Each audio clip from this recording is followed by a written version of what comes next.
हाँ जी भाई, तो हमारी एक्सरसाइज चल रही है, आज स्टार्ट होगी 10.2। ठीक है, 10.1 कंप्लीट हो गई है ना। चैप्टर का नाम क्या है? सर्कल या सर्कल्स। ठीक है, इसमें अपन के काम आएगी क्या? थ्योरम 10.2। अब 10.2 क्या कहती है? देखो क्या कहती है कि the lengths of tangents drawn from an external point to a circle are equal. कुल मिलाकर के इसका मतलब है कि कोई, मतलब देखो सर्कल है, ठीक है ना, कोई एक सर्कल है, उसके बाहर एक पॉइंट है, जैसे कि ये सर्कल है, उसके बाहर कोई एक पॉइंट है, और उस पॉइंट से हमने क्या किया? खींचे हैं। क्या खींचे हैं? टेंजेंट्स। तो जो उनकी लेंथ है, उन टेंजेंट्स की लेंथ है, वो क्या होती है? इक्वल होती है। बात समझ में आ गई? सर्कल के बाहर एक पॉइंट है, वहाँ से हमने दो टेंजेंट ड्रॉ किए हैं, उनकी जो लेंथ होती है वो क्या होती है? इक्वल होती है। ये ऐसा कह रहा है कि यानी कि एक सर्कल है, एक बाहर कोई पॉइंट है, यहाँ से हमने दो टेंजेंट ड्रॉ किए हैं, तो ये दोनों टेंजेंट क्या होंगे? इसकी लेंथ इक्वल होगी, यानी कि पी ए और पी बी इक्वल होती है। इसको अपन को प्रूफ करना है। कैसे प्रूफ करेंगे? प्रूफ करने के दो तरीके हैं इसके। देखो गिवन पी ए और पी बी क्या है भाई? दो टेंजेंट दिए हुए हैं अपन को, ठीक है ना। चलिए अगर दो, इसको ओ मान लेते हैं इसका सेंटर, ठीक है। चलिए और क्या है इसमें? O A and O B R radius. क्या है भाई? रेडियस है, यानी कि दोनों इक्वल है। अब ब्रैकेट में लिख लेते हैं ओ ए इक्वल ओ बी, ठीक है। चलिए ये हो गया। अब टू प्रूव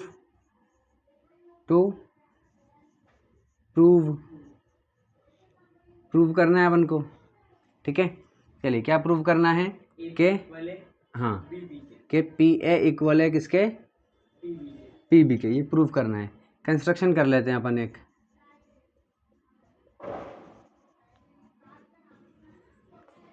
ठीक है।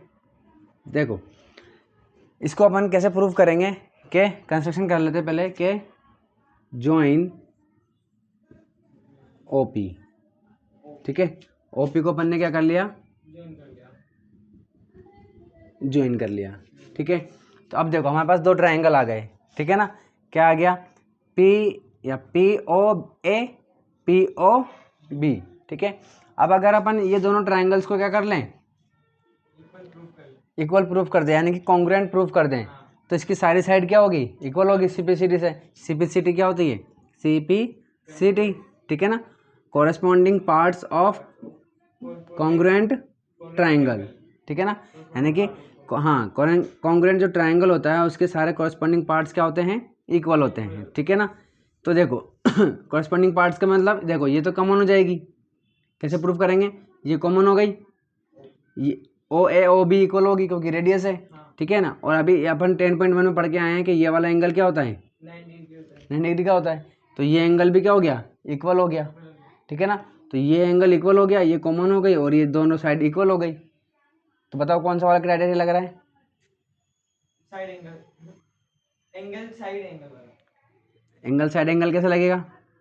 दो एंगल साइड एंगल, उसमें दो एंगल कहाँ है? साइड एंगल साइड वाला। और साइड एंगल साइड कैसे लगेगा? क्योंकि देखो साइड एंगल साइड में तो एंगल बीच में आना चाहिए। यहाँ तो दो साइड साथ आ रही है, ये साइड और फिर एंगल आ रहा है। ऐसा तो कोई क्राइटेरिया होता ही नहीं साइड साइड एंगल जैसा। तो तीनों साइड तो तीसरी साइड तो अपन को प्रूफ ही करनी है ना, इक्वल। तो देखो इसमें एक एंगल क्या लग रहा है? 90 डिग्री का है, तो ये RHS वाला लगेगा, ठीक है ना, 90 डिग्री राइट एंगल वाला, ठीक है। चलिए प्रूफ करें। तो देखिए भाई, इन triangle POA and triangle POB में, तो देखिए भाई OP is equal, sorry PO लिखो ना, PO is equal to PO। क्या है भाई? कॉमन है, ठीक है। चलो इसके अलावा देखिए OA इक्वल है OB के। क्यों है भाई? दोनों ही क्या है? रेडियस है, ठीक है। और एंगल PAO इक्वल है किसके? Angle P B okay, P2 दोनों क्या है भाई, इक्वल है 90 डिग्री है, 90 डिग्री। ठीक है ना। कहाँ से भाई, फ्रॉम थ्योरम 10.1 से। 10.1 में अपन ने प्रूफ किया हुआ ये कि ये रेडियस जो है वो टेंजेंट पर क्या होती है, 90 डिग्री एंगल बनाती है, परपेंडिकुलर होती है। तो यहाँ पर ट्रायंगल क्या हो गया भाई, ट्रायंगल पी ओ ए क्या हो गया, कॉन्ग्रुएंट हो गया किसके, ट्रायंगल पी ओ बी के, किससे, by R H S criteria से, ठीक है ना। चलिए अगर ये है तो फिर इसकी साइड कौन सी, पी ए इक्वल हो जाएगी किसके, पी बी के, ठीक है, by C P C T से, ठीक है। और इसी चीज़ को अपन एक तरीके से और प्रूव कर सकते हैं, किससे भाई, पाइथागोरस थ्योरम से, ठीक है। देखो RHS रूल लग रहा है। ट्रायंगल पी ओ ए, ठीक है ना, राइट एंगल ट्रायंगल है ये पी ओ ए, ठीक है, या पी ए ओ लिख लो, कैसे भी लिख लो, है ना, ये लिख लो, ठीक है।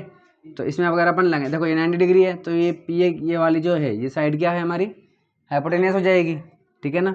तो अपन इसको लिख सकते हैं ओ पी का square is equal to O A का स्क्वायर प्लस पी ए का स्क्वायर, ठीक है।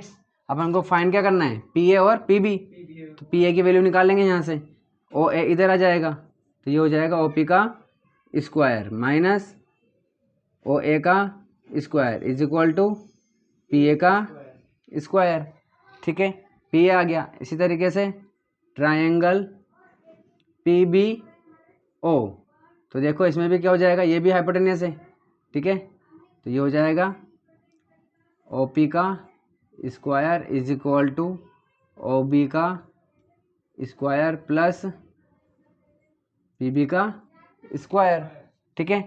चलिए इसको इधर भेज देंगे क्योंकि पी भी निकालना है, ठीक है। तो ये हो जाएगा ओ पी का स्क्वायर माइनस ओ बी का square is equal to P B का स्क्वायर, ठीक है।